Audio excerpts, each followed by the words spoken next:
Hello students, good morning.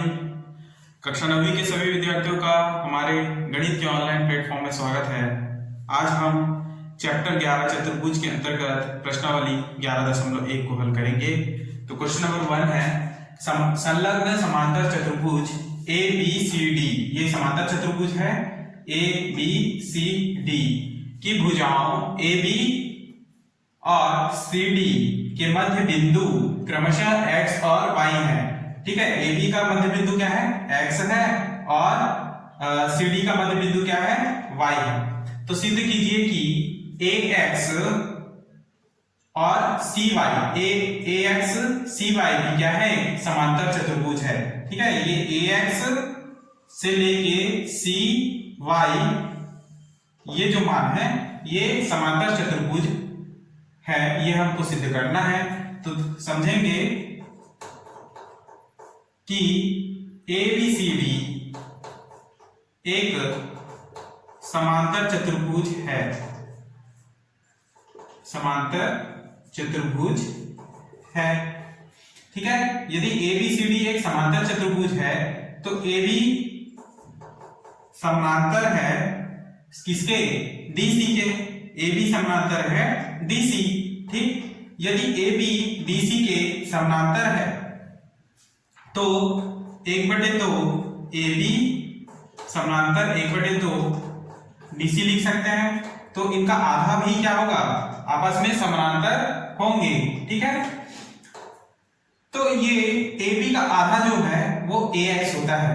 ठीक है, AB का आधा क्या है, AX। तो AB का आधा यानी कि AX लिख सकता हूं, समांतर है DC किसका आधा होगा, सॉरी DC का आधा क्या होगा, CY। तो लिखूंगा CY। ठीक है, अर्थात AX CY के समांतर है। ठीक, उसी प्रकार से समांतर की जगह हम ले लेंगे बराबर। ठीक है, यदि AB बराबर हो DC के, ठीक है, ये AB जो है DC के बराबर है तो 1/2 AB बराबर होगा 1/2 DC के। ठीक है, तो 1/2 AB जो है किस का आधा क्या होगा, 1/2 AB का आधा AX। तो AX बराबर होगा CY के, क्योंकि DC जो है किसका, DC का आधा क्या होगा, CY। अर्थात AX बराबर क्या हो जाएगा, CY। और पहले ही हमने AX समांतर CY को सिद्ध किया था। ठीक है, तो लिखेंगे कि चूंकि चतुर्भुज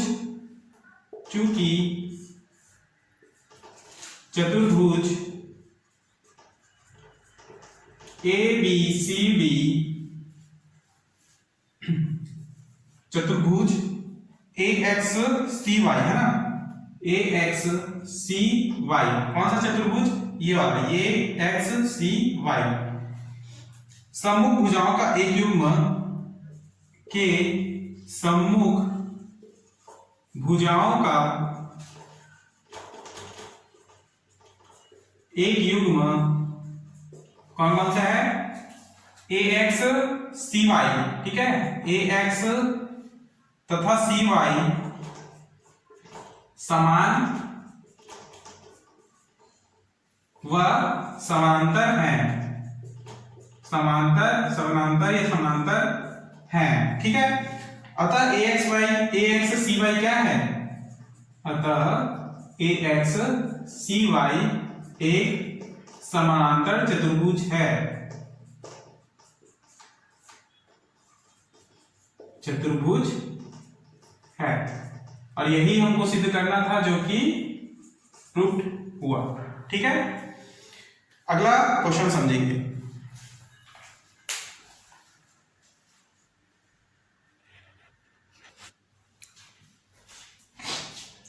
अगला क्वेश्चन देखेंगे, क्वेश्चन नंबर 2। संलग्न चित्र में AB और CD, AB और DC दो समांतर रेखाएं हैं। ठीक है, ये चित्र डायग्राम है जिसमें AB एक रेखा खींचा, उसके समांतर एक दूसरा रेखा DC मैंने खींचा है। ठीक है, ये दोनों क्या है, एक दूसरे के समांतर हैं। जिन्हें तिर्यक रेखा L रेखाखंड, ये तिर्यक रेखा है ये जो L के द्वारा डिनोट किया गया है। ठीक है, रेखा AB को, इस रेखा AB को बिंदु P पर प्रतिच्छेद करता है और इस रेखा खंड DC को बिंदु R पर प्रतिच्छेद करता है। ठीक है, तो सिद्ध कीजिए कि अंतःकोणों के समद्विभाजक एक आयत बनाते हैं। तो ये जो अंतःकोण बन रहे हैं इस प्रकार से, ठीक है, ये इस रेखाखंड के अंतर्गत है ना, 6, 5, 3, 4 और ये 7, 8, 1, 2, ये सभी जो है अंतःखंड है ना, अंतःकोण के अंतर्गत क्या आएंगे, ये 5 और 3, उसी प्रकार 8 और 1 आएगा। ठीक है, तो ये अंतःकोण के समद्विभाजक क्या है, एक आयत है, अर्थात ये जो इस प्रकार से आयत के समान ये डायग्राम जो दिख रहा है बीच का हिस्सा, वो आयत है कि नहीं ये हमको सिद्ध करना है। ठीक है, या आयत बनाता है ये हमको निकालना है। ठीक, तो आयत निकालने के लिए हमको क्या करना होगा कि आयत की सभी भुजाएं क्या होती हैं, सभी कोण क्या होते हैं, 90 अंश के होते हैं। और दूसरा बात ये होता है कि आयत के आमने सामने की भुजाएं समान होती हैं, ना कि चारों भुजाएं। ठीक है, तो यही हमको निकालना है। तो इसके लिए सबसे पहले हल देखेंगे कि AB समांतर DC तथा L क्या है, तिर्यक रेखा है। ठीक है, AB DC के समांतर है और L उसका तिर्यक रेखा है। तो इस प्रकार से ये जो कोण 4 है, ये कोण 3, ये कोण 5 और ये कोण 6 है। ठीक है, इसी प्रकार यहाँ पे कोण 1, कोण 2, कोण 7 और ये कोण 8 लिया गया है बिंदु P पर। ठीक, नेक्स्ट लाइन में देखेंगे, चित्र से या चित्रानुसार कोण 1 बराबर कोण 2। ठीक है, उसी प्रकार कोण 3 बराबर कोण 4, कोण 5 बराबर कोण 6 तथा कोण 7 बराबर कोण 8। ठीक, अब देखिए ये एक ही बिंदु पर ये सभी कोण हैं और एक ही रेखा पर स्थित हैं, इसलिए कोण 6 या लिखेंगे कोण 4 धन कोण, लाइन से लिखते जाएंगे, कोण 3 धन कोण 4 धन कोण 5 धन कोण 6, ये सभी 180 अंश के बराबर होंगे, क्योंकि ये सभी एक ही रेखा पर स्थित है ना। तो लिखेंगे कि एक ही बिंदु व एक ही रेखा पर स्थित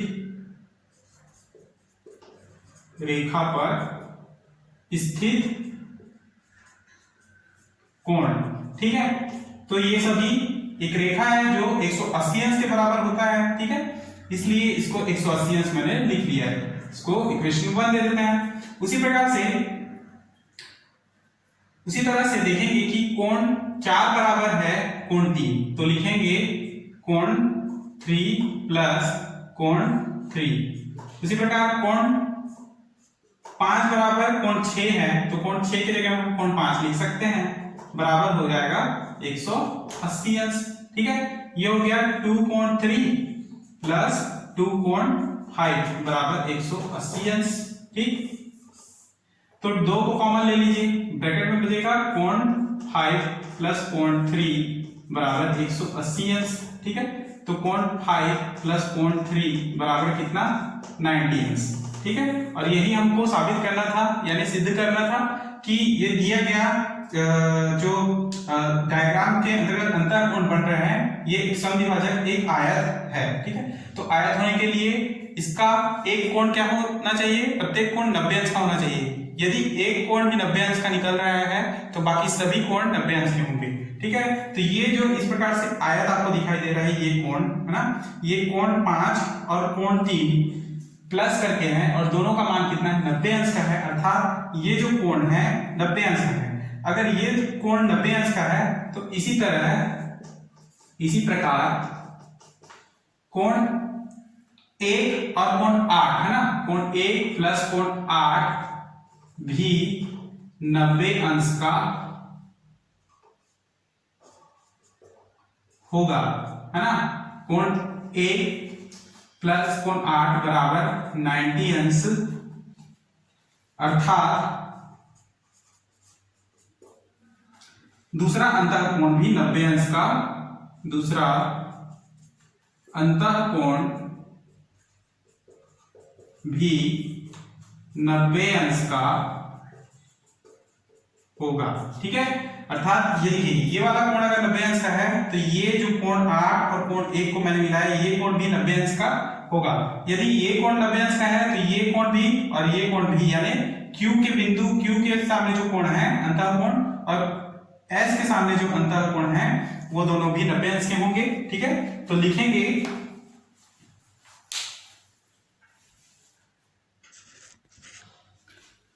तो अगले लाइन में लिखेंगे कि शेष चतुर्भुज के शेष सभी कोण क्या होंगे, 90 अंश के होंगे। इसी प्रकार चतुर्भुज के चारों भुजाएं समान नहीं है। ठीक है, इसकी चारों भुजाएं समान नहीं है, अर्थात ये SR या RS बराबर है PQ के और PS बराबर है QR के। ठीक है, इसलिए आपस में बराबर नहीं, केवल उनकी समूह भुजाएं ही आपस में समान है। ठीक है, तो लिखेंगे कि चारों भुजाएं समान नहीं है, केवल समूह भुजाएं समान है तथा सभी अंतः कोण कितने अंश के हैं, 90 अंश के हैं, इसलिए वो समकोण होंगे। अतः समविभाजकों द्वारा निर्मित अंतः कोण एक आयत होगा और यही हमको सिद्ध करना था, जो कि प्रूव्ड हुआ। ठीक, अगला प्रश्न सुनेंगे।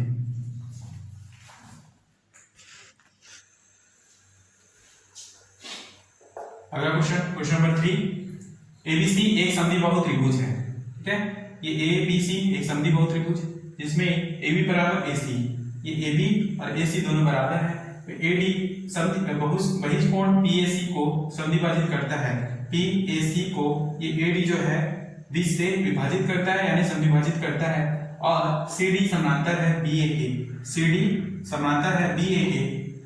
तो सिद्ध कीजिए कि पहला पॉइंट है कोण DCA बराबर कोण BCA। ठीक है, तो पहले हम इस क्वेश्चन को सिद्ध करेंगे, उसके बाद फिर सेकंड क्वेश्चन में आएंगे, समझेंगे कोण DCA बराबर कोण BCA हमको सिद्ध करना है। ठीक है, तो देखेंगे पहला पॉइंट, त्रिभुज ABC एक समद्विबाहु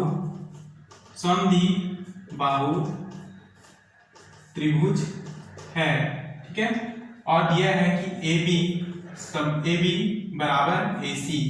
यदि AB बराबर AC है यानी AB और AC दोनों भुजाएं हैं, दो भुजाएं अगर बराबर है तो उनके कोण भी बराबर होंगे, यानी कोण 1 बराबर कोण 2। ठीक, कोण 1 बराबर कोण 2। अब देखिए कि ये AD जो है बहिष कोण PAC को समद्विभाजित करता है। लिखेंगे कि AD कोण PAC का समद्विभाजक है, तो लिखेंगे कि कोण 3 बराबर होगा कोण 4, क्योंकि AD जो है PAC का समद्विभाजक है, तो कोण 3 कोण 4 के बराबर होगा। ठीक, उसी प्रकार से लिखेंगे आगे कि CD समांतर BA। ठीक है, CD समांतर BA और AC जो है तिर्यक रेखा है। ठीक, CD समांतर BA और AC तिर्यक रेखा है, तो कोण 3 प्लस कोण 4 बराबर होगा कोण 2 प्लस कोण 5। ठीक है, क्यों? क्योंकि ये एकांतर कोण से होगा बराबर, एकांतर कोण है। ठीक है, देखिए ये इस प्रकार से कोण है, यहाँ एक इस प्रकार से कोण बन रहा है, ये दोनों एकांतर कोण से क्या हो जाएंगे, बराबर हो जाएंगे। अब लिखेंगे कि कोण 4 बराबर होता है कोण 3, है ना, यहाँ पर मान दिया हुआ है, तो सीधे हम लिखेंगे कोण 3 के जगह में कोण 4 प्लस कोण 4 बराबर कोण 2 प्लस कोण 5। ठीक है, कोण 5 और कोण 1 एकांतर कोण से बराबर है। ठीक है, कोण 5 और कोण 1 एकांतर कोण से बराबर है। ठीक, तो CD पैरेलल है या समांतर है BA, और नेक्स्ट लाइन में लिखेंगे पहले AC तिर्यक रेखा था, अब BC तिर्यक रेखा है। BC क्या है, तिर्यक रेखा है। ठीक है, तो कोण 3 बराबर कोण 4 ये हमारे पास पहले से था। ठीक है, और कोण 1 बराबर भी कोण 2 है। ठीक है, ये भी हमारे पास पहले से था, तो इस कोण 1 के जगह में हम कोण 2 का मान रख देंगे, ठीक है। समीकरण 1 दे देते हैं इसके, तो समीकरण 1 से कोण 4 धन कोण 4 बराबर कोण 2 धन कोण 2, ठीक है। ये हो गया 2 कोण 4 बराबर 2 कोण 2, ठीक है। 2 और 2 कैंसल, कोण 4 बराबर हो गया कोण 2, ठीक। अब कोण 4 किसका मान है, यहाँ ए पर, और कोण 2 यहाँ पर सी, ठीक है। तो डी ए सी किसके बराबर होगा, कोण बी सी ए के। तो लिखेंगे कोण डी ए सी बराबर होगा कोण बी सी ए के, ठीक है। और यही हमको प्रूव करना था, ठीक है। पहला पॉइंट डी सी ए बराबर है कोण बी सी ए के, जो कि सिद्ध हुआ, ठीक।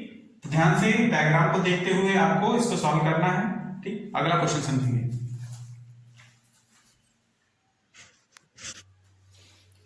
नेक्स्ट क्वेश्चन है इसी में कि क्या ए बी सी डी एक समांतर चतुर्भुज है। तो हमको ये सिद्ध करना है कि ए बी सी डी ये एक समांतर चतुर्भुज है या नहीं, ठीक है। तो देखें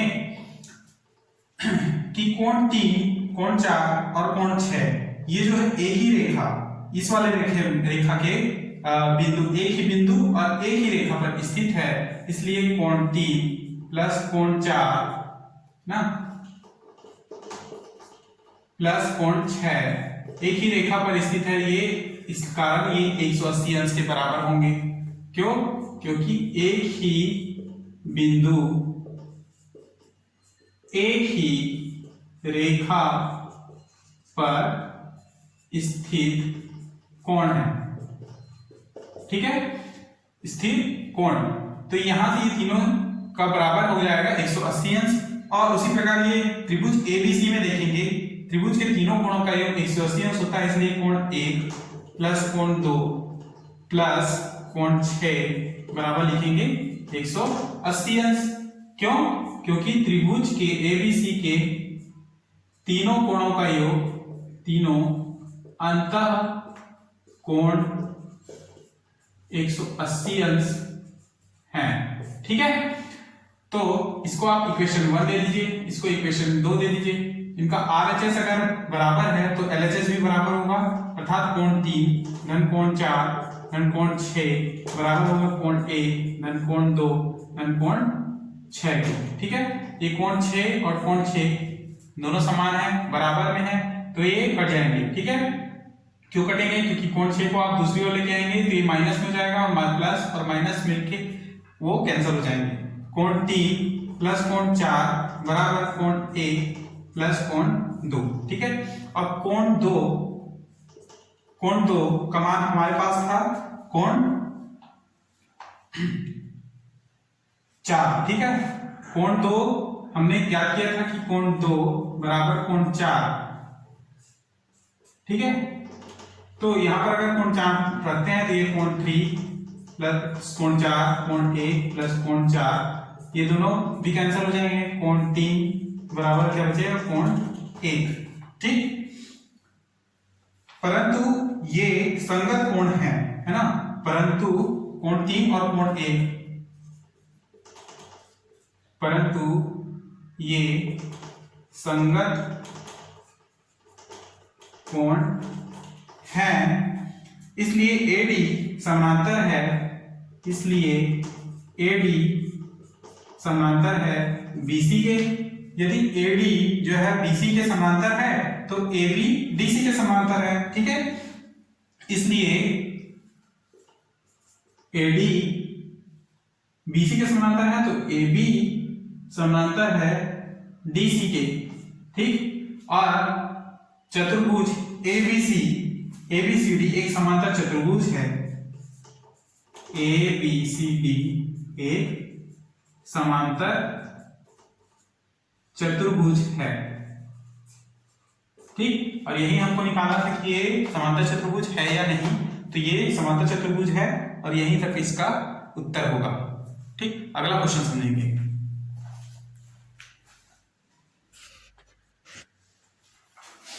अगला क्वेश्चन नंबर 4, ABCD समांतर चतुर्भुज है, तथा AB और CQ शीर्षों A और C से विकर्ण BD पर क्रमशः लंब है। तो सिद्ध कीजिए कि पहला पॉइंट है कि त्रिभुज APB सर्वांग है, ये सर्वांग समता का साइन है, त्रिभुज CQD, और दूसरा पॉइंट है कि AB बराबर CQ। ठीक है, तो एक डायग्राम है, इसमें आप देखेंगे कि ABCD मैंने एक समांतर चतुर्भुज के रूप में लिया है। ठीक है, जिसमें ये AB रेखा BD जो है एक तिर्यक रेखा है और AP इस तिर्यक रेखा पर एक लंब है, उसी प्रकार CQ भी इस तिर्यक रेखा पर एक क्या है, लंब है। तो समझेंगे कि ABCD समांतर चतुर्भुज है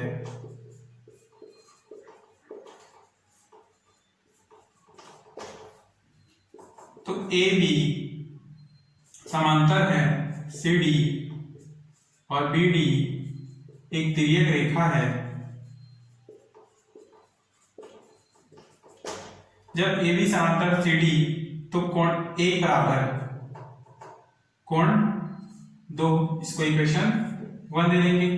त्रिभुज AB त्रिभुज APB और त्रिभुज CQD में, दोनों त्रिभुज में देखेंगे कि सबसे पहले ये कहां से हुआ, कोण 1 बराबर कोण 2, ये हुआ एकांतर कोण से।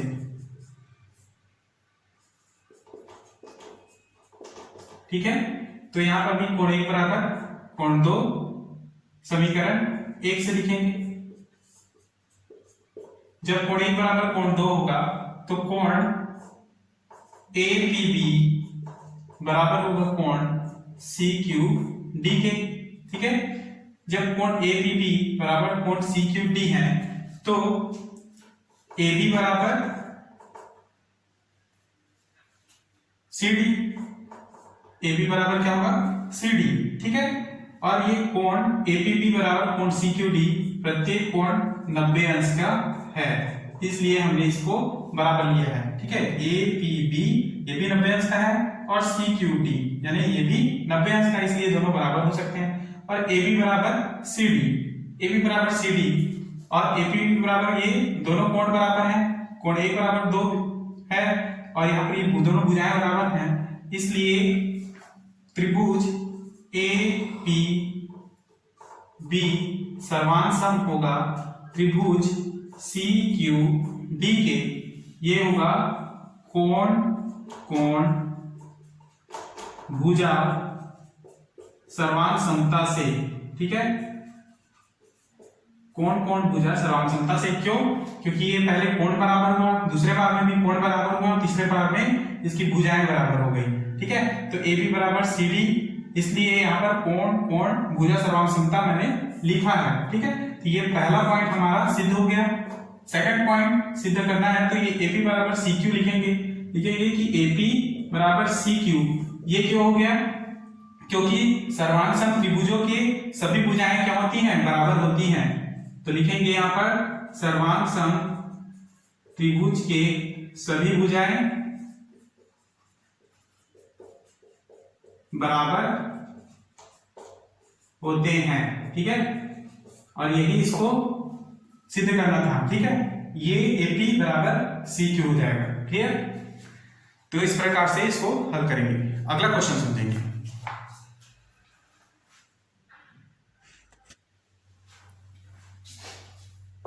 क्वेश्चन नंबर 6, ABC और DEF एक इस प्रकार है कि AB और BC क्रमशः D और EF के बराबर और समांतर है। ठीक है, AB और BC किसके समांतर है, DE और EF के बराबर और समांतर है। तो सिद्ध कीजिए कि AC और DF बराबर है और समांतर है। कौन कौन से, AC और DF ये दोनों बराबर हैं और समांतर है। ठीक,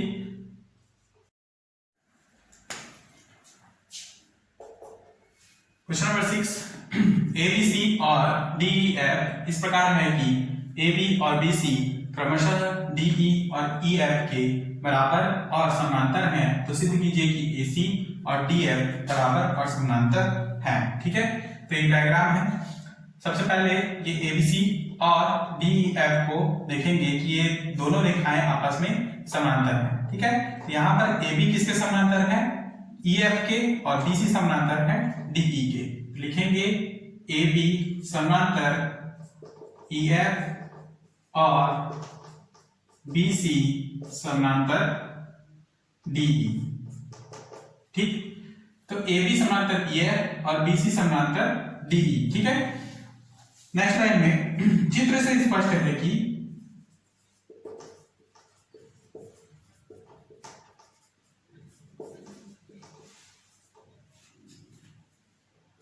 A, B और C, AB व C एवं D, E, F, D, E व F संरेख होंगे, ठीक है। संरेख होंगे मतलब ये जो DEF है एक ही लाइन पर स्थित है और ABC भी है एक ही लाइन पर स्थित है, तो ये क्या होंगे, संरेख होंगे, ठीक है। तो यहां से AB बराबर क्या होगा, EF और BC बराबर क्या होगा, DE, ठीक है। AB बराबर EF और BC बराबर DE, ठीक है। अब देखिए हम इसको अलग अलग इस प्रकार से प्लस करके लिख सकते हैं, AB प्लस BC बराबर DE प्लस EF, इस प्रकार, ठीक है।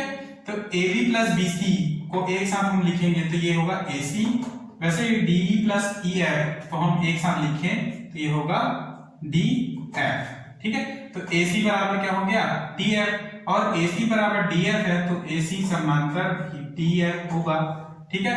और यही हमको निकालना था कि AC और DF बराबर है, तो ये पहला पॉइंट निकल गया।